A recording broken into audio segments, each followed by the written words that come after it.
Vamos ter mais um tempo de oração. Deus querido e amado Pai, que o Senhor possa estar, ó Deus, presente em nosso meio, Pai, durante todo o tempo, durante toda esta ministração, Senhor. Abra os nossos corações, Pai, para receber a Tua palavra incorruptível, Senhor. Trata o nosso caráter, trata nossa mente, trata o nosso coração, para que a nossa dependência esteja somente em Ti, Senhor. Mantenha-nos, ó Deus, alertas, receptivos, ó Deus, com o coração quebrantado, Senhor, para que nós possamos, ó Deus, aproveitar, ó Pai, o melhor do Senhor, Jesus. Usa-me, Deus, da maneira que lhe agrade, Pai. Usa-me, ó Pai, da maneira que lhe agrade, da maneira que lhe convier, Senhor. Fala através da minha boca, usa o meu corpo, minha mente, o meu coração, Senhor, para ministrar a Tua palavra, a Tua igreja, Senhor, em nome de Jesus. Obrigado, Deus, pelo privilégio, Deus, de estarmos aqui, Deus, para ouvir do Senhor. Obrigado, Deus, pelo privilégio do Senhor, ó Pai, ter o cuidado e a atenção, Senhor, de ministrar aos nossos corações, Pai. O Senhor ter o privilégio, Pai, nós termos o privilégio de ser ministrados pelo Senhor, Pai, cuidados pelo próprio Deus, em todas as circunstâncias, em todos os ambientes, em todo o tempo, Senhor. Que toda honra, toda glória, todo louvor seja dado ao Senhor, Pai, em nome de Jesus. Amém, Jesus. Amém. Amém, irmãos. Depois de um longo período sem trazer uma palavra, né, Paulinho? Aprove o Senhor estar aqui novamente. Algum tempo atrás, eu estava numa ministração do grupo do CRAU. Na última lição fala sobre a eternidade. E a gente tem aprendido nesses 10 anos com o CRAU que cada grupo, cada lição, cada semana, cada dia de oração, Deus trata algo na nossa vida, no nosso coração primeiro. Não importa quantos anos a gente esteja ministrando as mesmas palavras, os mesmos cursos, mas o Senhor trata de maneira diferente cada vez que Ele vem falar aos nossos corações. E eu me deparei com uma pergunta. Depois de ter passado por ela, não sei nem quantas vezes nós já ministramos os grupos e treinamentos, mas a pergunta que veio é: quais as obras você tem praticado que terão recompensa na eternidade? Aquilo me tocou profundamente. O Senhor começou a me incomodar. Como eu tenho vivido a minha vida? O que eu tenho feito nesta vida que impactará diretamente na eternidade? E o Senhor foi falando muito com o coração. Eu queria perguntar isso para vocês. Queria que você refletisse por um minuto. O que você tem feito na sua vida que impactará diretamente na eternidade? Mais uma pergunta que o Senhor trouxe muito forte no meu coração. Eu tenho vivido a minha vida com uma perspectiva nesta terra ou na eternidade? Porque isso, irmãos, é uma diferença muito grande. É uma diferença muito grande. Para ser sincero, é a principal diferença. Como nós vivemos a nossa vida é a principal diferença. Nós andamos muito preocupados com o nosso dia a dia. Nós andamos muito ocupados com o nosso dia a dia. Na semana passada, com a palavra que o pastor Everton trouxe, eu fui muito tocado. E o Senhor foi revelando as entrelinhas daquela palavra para mim. Alguns detalhes que não tinha diretamente algo ligado àquilo que ele estava pregando, mas o Senhor me tocou profundamente. Uma perspectiva na palavra de hoje. Acho que o Senhor estava preparando meu coração para ser ministrado e para ministrar aqui hoje. Eu queria que os irmãos abrissem comigo a palavra em Mateus capítulo 10, versículo 42. A palavra diz assim: e qualquer que tiver dado a um destes pequeninos, que seja um copo de água fria,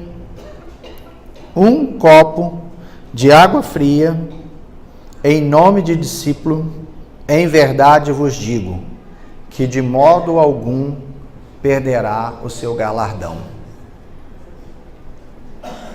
O que essa palavra me revela aqui e traz para nós, que a mínima obra, um simples copo de água fria, que seja feita para glorificar o nome do Senhor, é uma obra que gera recompensa. A mínima obra. Simples copo de água fria, a Bíblia relata, é uma obra que irá gerar recompensa. Só que nós temos vivido tempos difíceis e contrários a essa realidade. Porque muitas vezes nós trabalhamos para o Senhor sem convidá-lo, sem buscar a direção daquilo que Ele quer que realmente nós vivemos, que nós façamos, que a gente pratique. A obra é boa, mas desde que ela seja feita para glorificar o nome do Senhor. Uma obra por si, nela mesma, é morta. Não tem valor algum para o Senhor.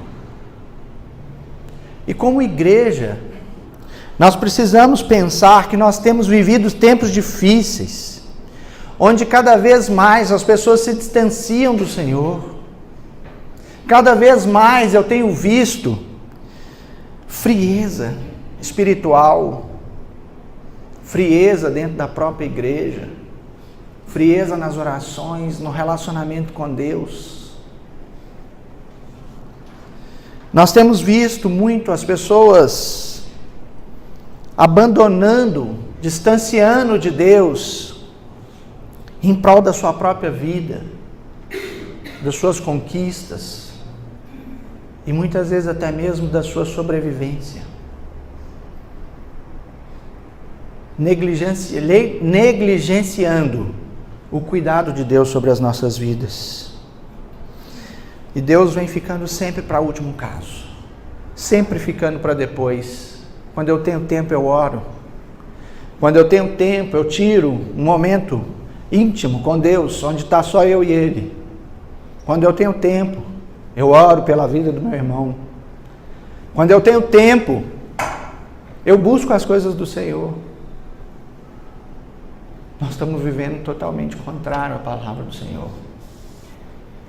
Porque onde nós negligenciamos o Senhor, é justamente onde nós deveríamos nos aproximar mais. Nos aproximar do Senhor, para que Ele exerça o papel central nas nossas vidas. Para que Ele possa tomar a condução das coisas e nós possamos viver cada vez mais em dependência do Senhor. Independência do Senhor. Certa vez o Mateus, na célula, compartilhou uma palavra, se eu não me engano, do Martim Lutero, né? E ele disse o seguinte, se eu estiver errado você me corrige, tá, Mateus? Hoje eu tenho tantas coisas para fazer, que eu preciso do dobro do tempo para orar. Eu preciso orar o dobro do tempo, é isso, né, Mateus? Eu vou precisar orar o dobro do tempo. Mas isso, como é a nossa realidade da igreja hoje? Tem sido como a de Martim Lutero? Nós temos vivido genuinamente a palavra do Senhor? Quantas palavras nós temos recebido boas, profundas aqui na igreja. Muitas vezes até somos tocados. Mas depois, não dura uma semana. Está como aquelas palavras que caiu ali meio a espinhos ou a pedra. Nós precisamos mudar essa realidade da igreja. Porque com essa realidade, o que nós temos construído, nós temos visto crescimento na igreja. Será que nós temos vivido isso? Quantas cadeiras vazias nós temos aqui? Passa culto e mais culto, celebração, mais celebração. Cadê o povo de Deus? Cadê? Nós temos tantas prioridades. E com isso nós temos colhido mais frieza espiritual, tristeza, depressão, relacionamentos quebrados, fragilizados. E cada vez mais distante o nosso relacionamento íntimo e profundo com Deus. Com as pessoas, então, nem se fala. Como nós temos vivido, igreja? A palavra do Senhor diz que nós precisamos viver em comunhão. Isso agrada ao Senhor, irmãos vivendo em comunhão. Mas nós temos tido comunhão uns com os outros? Será que nós temos tido? Quantas vezes na semana você ligou para um irmão, procurou, orou com ele, perguntou se tem alguma dificuldade? Quantas semanas isso se repete? Quantos meses isso se repete? Quantas vezes a gente tem orado até pelos nossos filhos, os nossos cônjuges, ou com eles? E começa de mim, igreja. Essa palavra o Senhor trouxe tratando o meu coração em primeiro lugar. Eu tenho muita dificuldade em orar junto com a minha esposa, com o meu filho. Muita dificuldade. Eu oro sozinho. Eles também oram. Mas a gente tem muita dificuldade de orar juntos. E o que a palavra do Senhor nos fala é que nós precisamos tomar outro caminho. Nós precisamos tomar uma postura diferente diante do Senhor, diante da igreja, diante dos nossos e diante das pessoas que estão aí fora. Nós precisamos tomar outro rumo. Nós precisamos viver totalmente o inverso daquilo que nós temos vivido hoje e que nós estamos experimentando a frieza cada dia mais presente em nosso meio, cada dia mais presente. Um dia eu não oro, no outro dia eu não sinto falta. No outro dia, eu lembrei que um dia eu orei. E assim vai a nossa vida. Eu queria que os irmãos abrissem comigo em Mateus capítulo 6.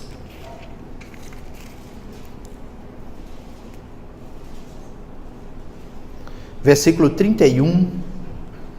Nós vamos ler até o 34. Amém?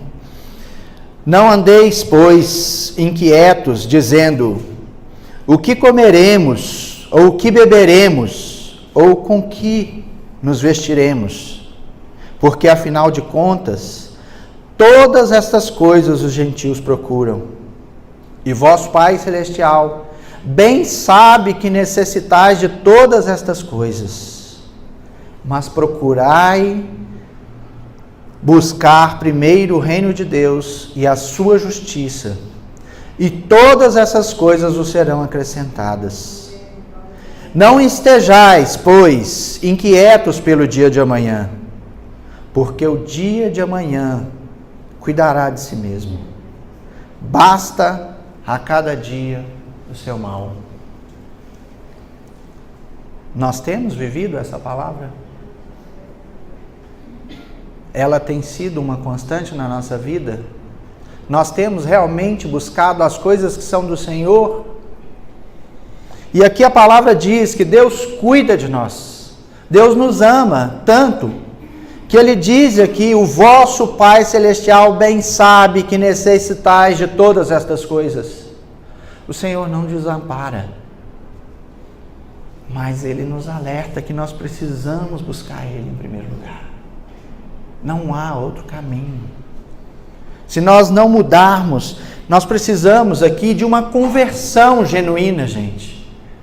E quando eu digo de conversão aqui, a palavra converter não é simplesmente você entregar a sua vida a Jesus, confessar a Ele como Senhor e Salvador. Não. A conversão, quando você vai estudar as leis de trânsito, tem uma placa de conversão proibida.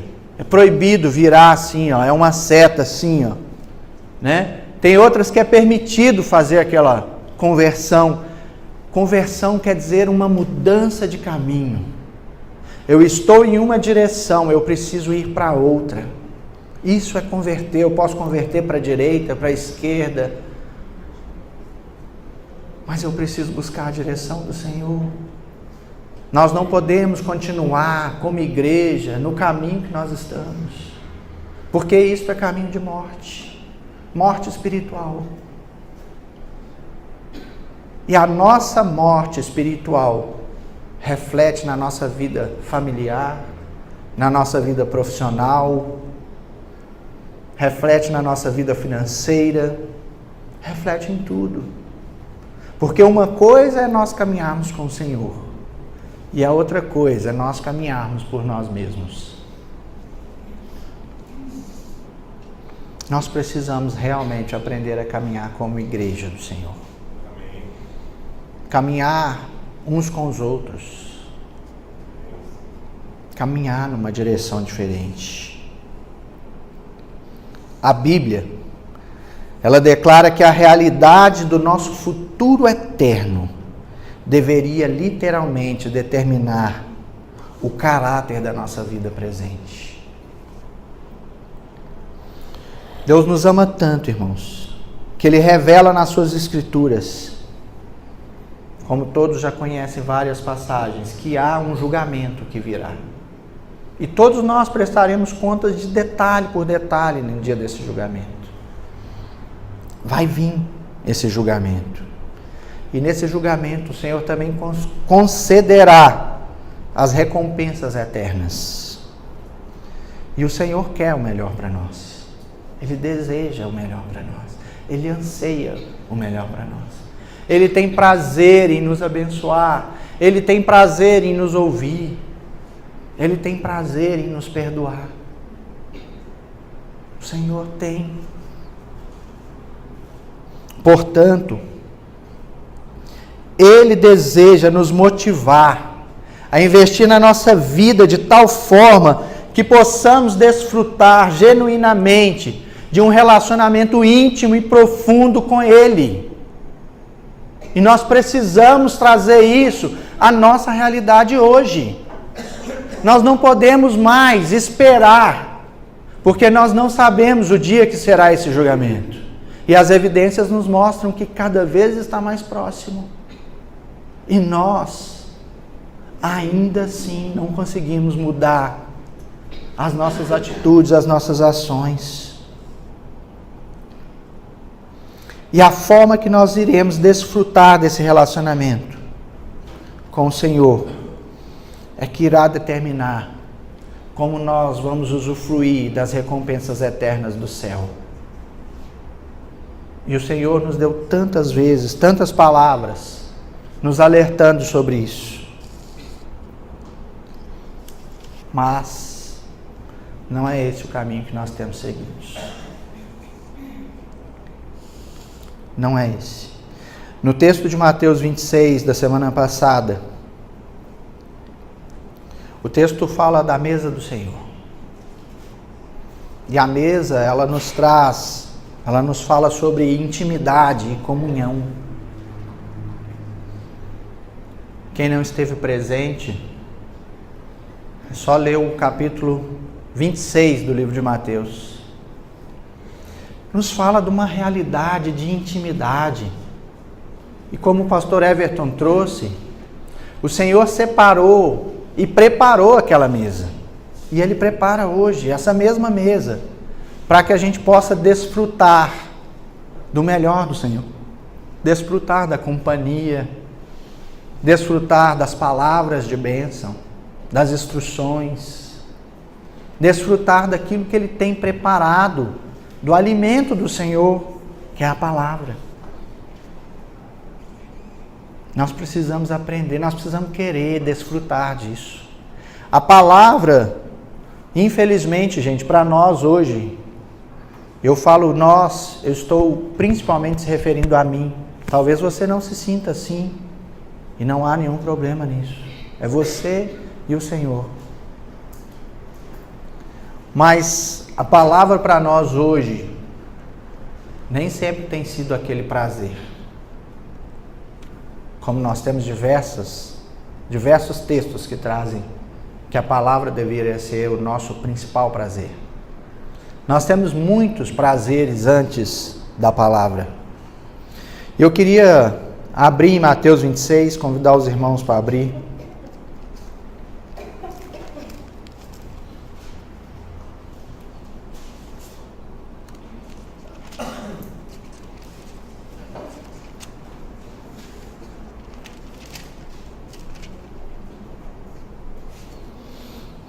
Queria dar uma passeada um pouco pelo texto que nós lemos na semana passada, para a gente aprender um pouco mais dessa intimidade, dessa comunhão, tanto com Deus como com os outros. Eu queria primeiro ler o versículo 6 de Mateus 26. E estando Jesus em Betânia, em casa de Simão, o leproso. Só isso que eu vou ler nesse versículo 6. Dando continuidade a um pouco do que Deus me revelou na última semana, através da palavra que o pastor Everton trouxe. Aqui fala que o Senhor estava em Betânia, na casa de Simão, leproso. Aqui mostra que uma realidade do Senhor. Ele escolheu estar com um doente. Ele escolheu estar com um doente. Ele estava na casa de um leproso. Isso mostra a realidade da igreja hoje. Deus escolhe estar conosco. Não importa o meu pecado, não importa a minha frieza, não importa como eu tenho vivido a minha perspectiva, se é para aqui ou se é para a eternidade, ou como tem sido a realidade dos meus relacionamentos, o Senhor se importa em estar comigo ainda doente. Porque Ele tem o poder da cura, Ele tem as palavras de bênção, Ele tem algo especial separado para mim. Depois eu queria abrir no versículo 31, no mesmo capítulo. Amém? Então Jesus lhes disse: todos vós esta noite vos escandalizareis em mim, porque está escrito: ferirei o pastor e as ovelhas do rebanho se dispersarão. Isso mostra mais uma vez a realidade da igreja. Quando nós pecamos, irmãos, nós pecamos contra o corpo de Cristo. Nós atingimos todo o corpo de Cristo. Não sei se algum irmão já teve alguma vez a oportunidade de chutar uma quina com o dedinho do pé. Alguém já viveu essa realidade aí? Dói até a alma, né? Não é verdade? Dói muito. E se você pensar, o dedinho é assim, tão pequenininho, né? Às vezes você até esquece dele, né? Assim, até esquece dele. Mas não sei se vocês sabem, o dedinho é responsável pelo equilíbrio do corpo. Quando alguém tem o dedinho amputado, ele provavelmente perde o equilíbrio, ou a maior parte dele, né? Nós somos assim como corpo da igreja, como corpo de Cristo. A igreja como corpo de Cristo, nós somos assim. Quando o menor entre nós peca, ele fere toda a igreja. Ele fere o relacionamento dele com Cristo. Ele fere o relacionamento dele com a igreja. E quando uma multidão de pessoas peca, nós colhemos a frieza espiritual. O corpo todo sente. Não tem como a gente separar uma coisa da outra.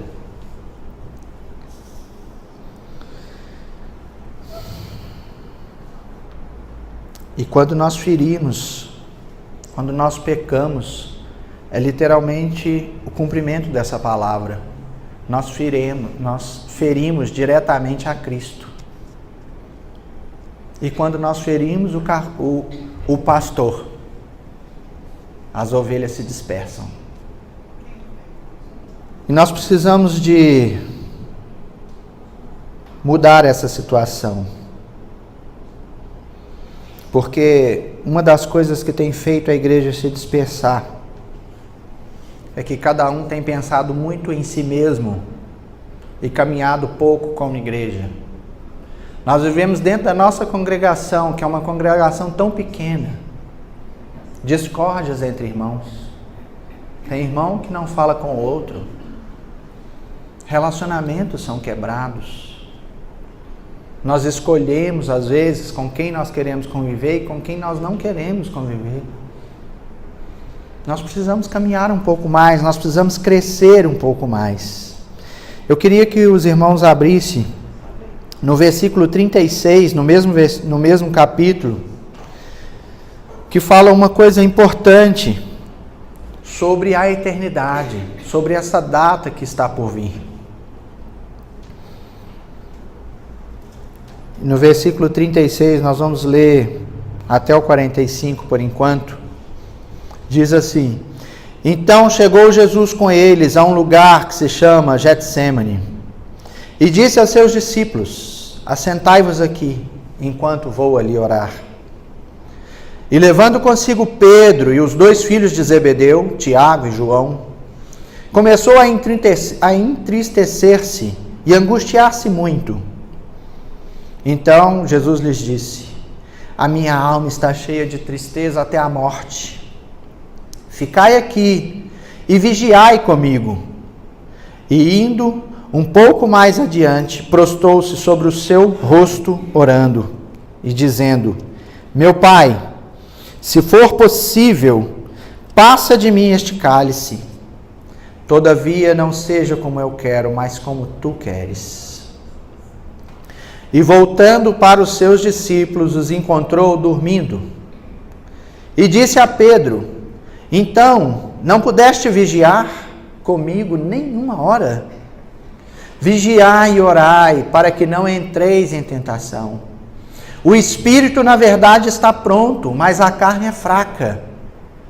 E indo, segunda vez, orou, dizendo: Meu Pai, se este cálice não pode passar de mim, sem que eu o beba, faça-se a tua vontade. E voltando, os achou outra vez adormecidos, porque seus olhos estavam carregados de sono. E deixando-os de novo, orou pela 3ª vez, dizendo as mesmas palavras. Então, chegou junto de seus discípulos e lhes disse: Dormi agora ainda? Descansais? Eis que é chegada a hora, e o Filho do Homem será entregue nas mãos dos pecadores. Queria falar um pouco sobre o versículo 39, que diz: Indo um pouco mais adiante, prostrou-se sobre o seu rosto orando. Essa palavra indo um pouco mais adiante, ela não relata simplesmente que ele afastou dos discípulos e separou para ele orar. Mas aqui ela também nos traz uma revelação de que em oração Jesus foi mais adiante do que os discípulos. Ele foi num ambiente de agonia, dor e tristeza que ser humano nenhum podia suportar. E ele foi ter esse tempo e prostrou o rosto no chão. E enquanto isso, os discípulos dormiam. E depois, no versículo 40, no 43 e no 45, fala muito de estarmos adormecidos, sem pensar na eternidade, sem perceber que essa hora está cada vez mais perto. Assim como os discípulos não previam ali, eles não estavam percebendo a gravidade da coisa, eles não estavam percebendo que os traidores chegariam a qualquer instante. Nós não temos percebido que a eternidade está cada vez mais presente para nós. Nós não temos percebido que nós temos perdido muito tempo dormindo, onde a nossa atitude seria de vigiar e orar. E a igreja está dormindo. A igreja do Senhor, não é só nós aqui, a igreja do Senhor está dormindo. Nós vivemos tempos maus. E na visão de Lucas, vamos abrir em Lucas 22, 45 e 46. E levantando-se da oração, veio para os seus discípulos e achou-os dormindo de tristeza. E lhes disse: por que estáis dormindo? Levantai-vos e orai, para que não entreis em tentação. Levantai-vos e orai, para que não vos entrei em tentação. Aqui, gente, o Senhor está nos exortando. A melhor maneira para que nós possamos viver essa contramão do que nós estamos vivendo, essa conversão do percurso, do caminho que nós estamos tomando, é levantando. Nós precisamos nos levantar como igreja em oração. A igreja que não ora é morta. Nós precisamos levantar em oração e mudar as circunstâncias, principalmente para que nós não sejamos tentados nos nossos pensamentos, nas nossas atitudes. Tem muitas pessoas que estiveram uma vida inteira dentro da igreja e hoje estão fora, porque pensam, isso tudo é bobagem, isso tudo é alucinação coletiva. Eu já ouvi esse termo. Mas Deus está batendo a nossa porta da igreja. Levanta a igreja e ora. Levanta a igreja e ora. Nós precisamos caminhar mais. E em Mateus 24:12, a palavra diz que no fim o amor de muitos se esfriaria. E será que nós já temos visto isso? Eu pergunto para vocês. Nós temos visto o amor de muitos se esfriando? Sim ou não? Nós temos visto essa realidade cada vez mais presente? Como está a igreja de hoje? Será que nós temos verdadeiramente amado os nossos irmãos? Será que nós temos realmente importado com os nossos relacionamentos na igreja, na nossa casa, nas pessoas que trabalham conosco? Será que nós temos importado qual é a realidade de Cristo na vida de cada um de nós e de cada um dos que estão à nossa volta, que de alguma forma passam ou convivam conosco? Será que nós temos vivido isso, igreja? Sem amor pelo outro, aqui nós não vamos em lugar nenhum. Se nós percebermos, na terceira vez que Jesus desceu e encontrou os discípulos dormindo, nós não vimos uma palavra de exortação brusca do Senhor. Ele estava em tremenda agonia e tristeza. A palavra diz aqui que ele estava em tremenda agonia e tristeza. Quando eu estou agoniado, triste, aborrecido, geralmente eu não convivo com alguém assim, harmonicamente. Geralmente não. Geralmente eu tenho um mau humor ou alguma outra coisa. Geralmente eu não quero conversar, eu prefiro me isolar. Mas Jesus não fez isso. Jesus voltou pela terceira vez e ele demonstrou amor. Ele demonstrou amor mesmo ele estando numa situação adversa. Mas nós temos vivido tempos de pouco amor e muito julgamento. Nós julgamos demais e amamos de menos. Fulano é assim, fulano é assado, fulano, beltrano. Esse irmão age assim, então, sabe?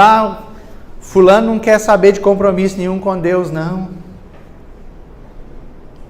Mas nós precisamos pagar um preço, gente. Como igreja, nós precisamos pagar um preço.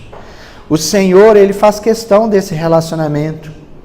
E Ele faz questão. Ele nos deu vários exemplos sobre o amor à igreja, sobre o amor aos outros. Vários textos bíblicos tratando disso. Mas hoje eu quero falar um pouco sobre o amor da igreja. Queria que os irmãos abrissem a Bíblia comigo. Em Apocalipse, capítulo 2. E vamos ver se a nossa igreja se encaixa nesse texto hoje. Nós vamos ler do 1 até o 7. Escreve ao anjo da igreja que está em Éfeso. Isto diz aquele que tem as 7 estrelas na sua mão direita, o qual anda no meio dos 7 castiçais de ouro. Conheço as tuas obras, e o teu trabalho, e a tua paciência, que tu não podes suportar os maus, e provaste aos que diziam ser apóstolos, e não são, e tu os achastes mentirosos, e sofreste, e tens paciência, e trabalhaste pelo meu nome, e não te cansaste. Tenho, porém, contra ti, que deixaste o teu primeiro amor. Lembra-te, pois, de onde caíste, e arrepende-te, e pratica as primeiras obras.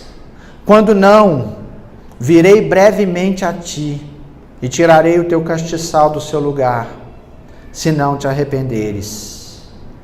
Tens, porém, isto, que aborrece as obras dos nicolaítas, as quais eu tenho aborrecido. Eu também aborreço. Quem tem ouvidos, ouça o que o Espírito diz às igrejas.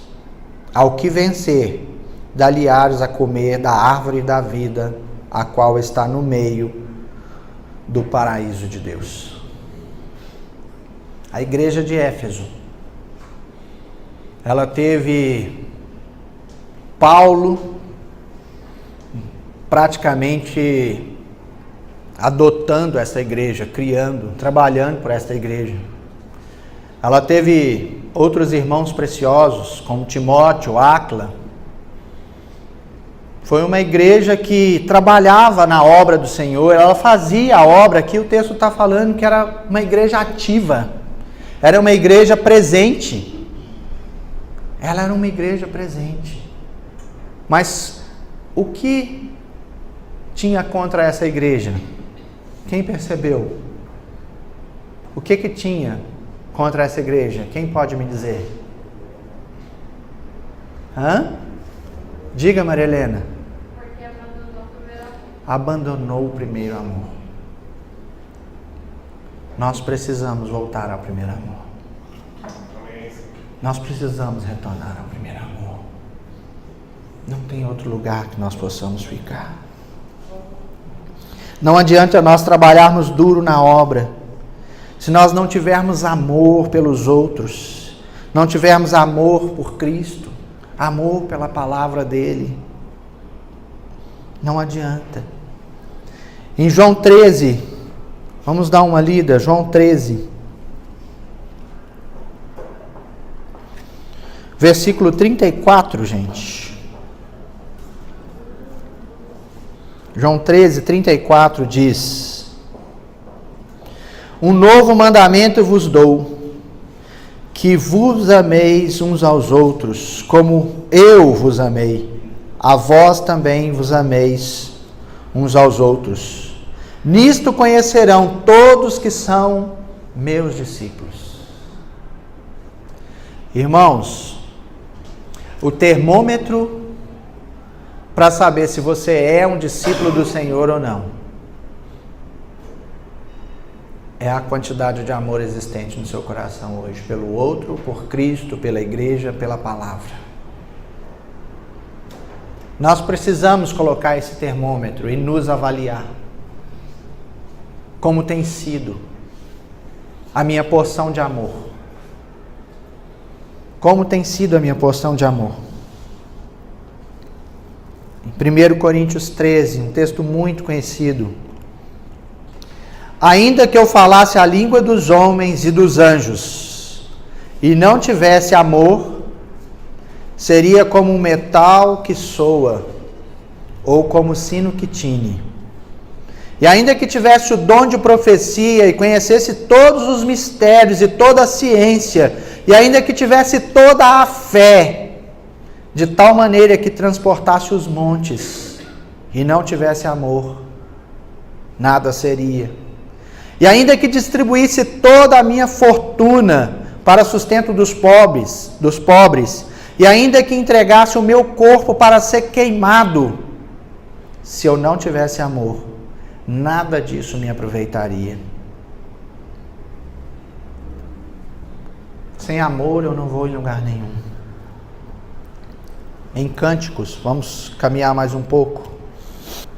Em Cânticos, capítulo 8, versículo 7. Diz assim: as muitas águas não poderão apagar este amor, nem o afogar os rios, ainda que fosse dado ao homem toda a fazenda de sua casa por este amor, certamente a menosprezaria. Continua falando do amor. Em Colossenses 3,14. E sobre tudo isto, revesti-vos do amor, que é o vínculo da perfeição. Quanto o Senhor nos fala de amor. 1 João 4,7.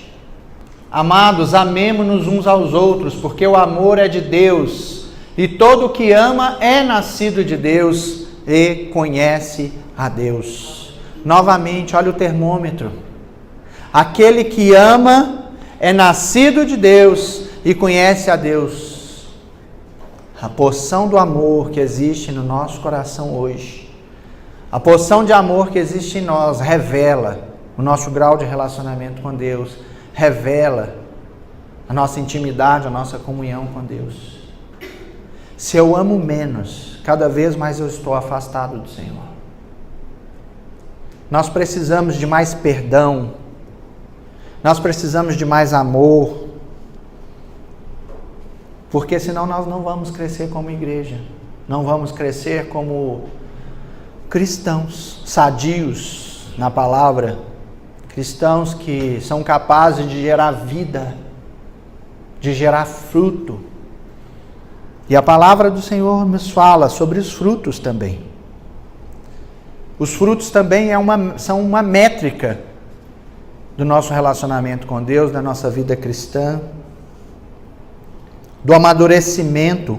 Os frutos da árvore é o produto do crescimento e amadurecimento da planta. Fazendo uma analogia com a nossa igreja, quais os frutos nós temos colhido? Nós temos colhido uma vida plena com Deus, por exemplo, comunhão, intimidade, crescimento espiritual, unção. Nós temos colhido a presença viva do Espírito Santo de Deus. Quais os frutos nós temos colhido? Nós temos colhido vidas para o Senhor. Nós temos falado para o nosso vizinho. Nós temos convidado alguém para estar conosco aqui, ouvindo a palavra do Senhor. Qual foi a última vez que você ganhou uma alma para Cristo? Qual foi a última vez que você foi amparar alguém que precisa da mensagem de Jesus? Uma vida de comunhão e crescimento com Deus colhe amor, colhe alegria, colhe paz e muitas outras bênçãos espirituais. Por outro lado, uma vida de pecado colhe frutos ruins, trazem castigo, peso. E quem não se dedica a crescer no seu relacionamento com Deus, também não colherá nenhum fruto bom. E eu queria ler com vocês, se nós falamos da conversão, se nós falamos da nossa realidade como igreja, se nós falamos do amor que nós precisamos expressar para os outros como igreja, se nós falamos do amor que nós precisamos para nos achegarmos mais, enchermos mais da presença viva de Cristo, qual então é o caminho que nós devemos tomar? Qual é a solução para esse problema? Como eu vou mudar a realidade da minha vida? Vamos abrir em Salmo, capítulo 1. Feliz, ou algumas versões, bem-aventurado, é o homem que não anda segundo o conselho dos ímpios, nem se detém no caminho dos pecadores, nem se assenta na roda dos escarnecedores. Antes o seu prazer está na lei do Senhor, e nela medita de dia e de noite, e no devido tempo será como árvore plantada a ribeiros de águas, que dará o seu fruto, e tudo quanto ele fizer será bem sucedido. Isso é uma condição seguida de uma promessa, gente. Isso é uma condição que nós precisamos de nos afastar do mal. Nós precisamos de mudar a nossa direção e voltar o nosso prazer para o Senhor, de estar na presença dEle, refletindo na Tua palavra, orando, buscando, de dia e de noite. Isso não quer dizer que você tem que ser bitolado 24 horas por dia. Aqui está dizendo que você deve buscar ao Senhor com o mais profundo do seu coração, com essa palavra fazendo parte de você. Nela eu medito de dia e de noite. Essa palavra faz parte de mim.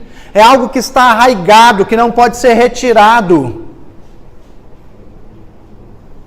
Na sua profissão, você aprende o seu trabalho.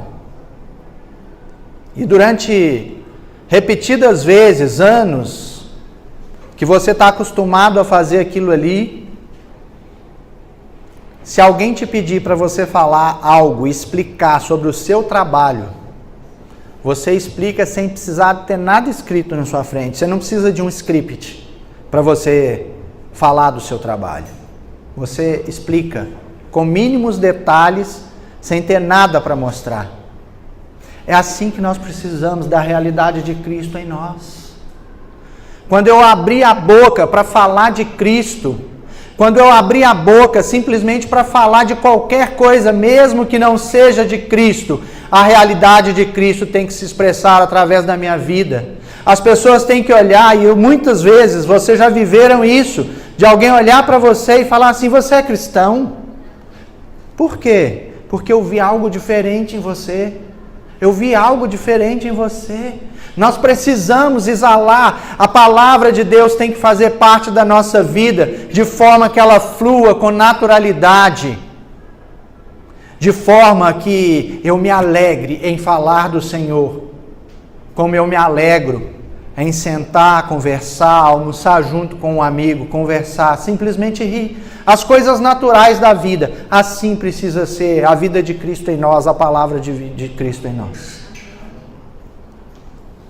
E em Mateus 7,19: toda árvore que não dá bom fruto é cortada e jogada ao fogo.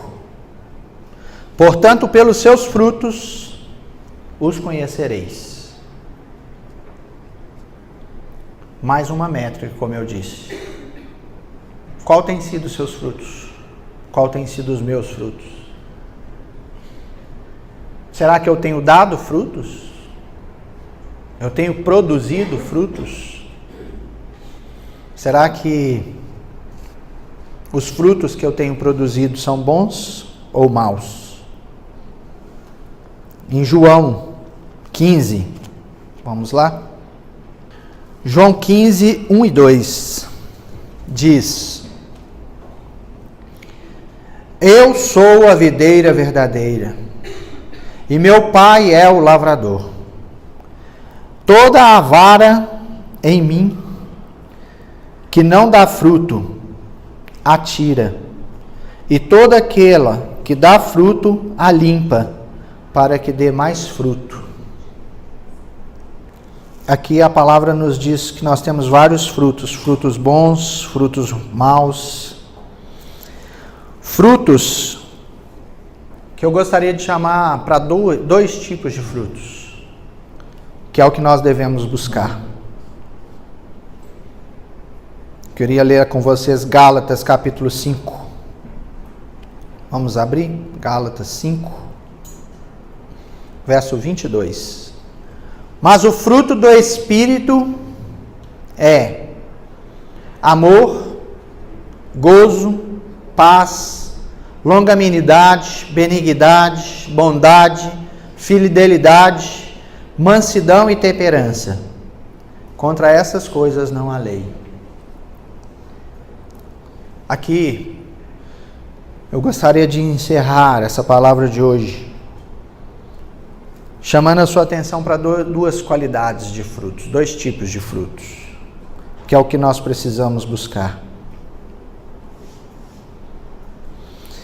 São os frutos que o Espírito Santo produz em nós. Nós precisamos buscar. São esses, o fruto que o Espírito Santo produz em nós. E algo que nós precisamos buscar nesse tempo que se chama hoje.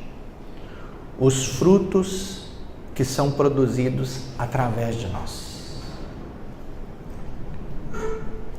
Essas são as duas realidades que eu gostaria de encerrar a palavra hoje. Queria convidar a igreja a ter um tempo de oração. Se você não tem dado frutos, não tem produzido, é porque tem algo de errado na sua vida espiritual. Há algo errado com você, ou com a sua vida cristã, ou com o seu relacionamento com Deus, ou com o relacionamento com seus irmãos.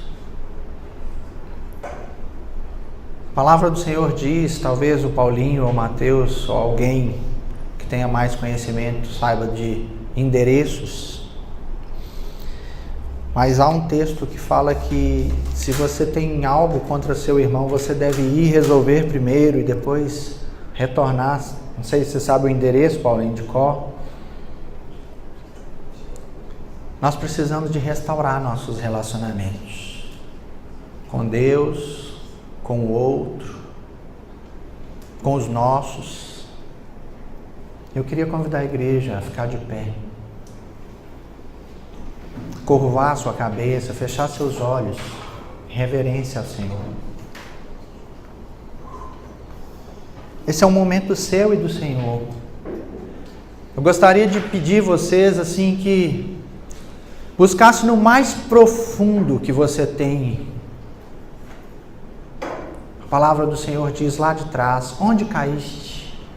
Onde caíste? Onde caíste? Onde eu deixei de produzir frutos? Onde eu deixei a minha vida com Cristo desaparecer ou se esfriar? Onde eu deixei isso acontecer? Onde eu permiti que eu fosse tentado pelas coisas deste mundo e me afastasse mais do Senhor?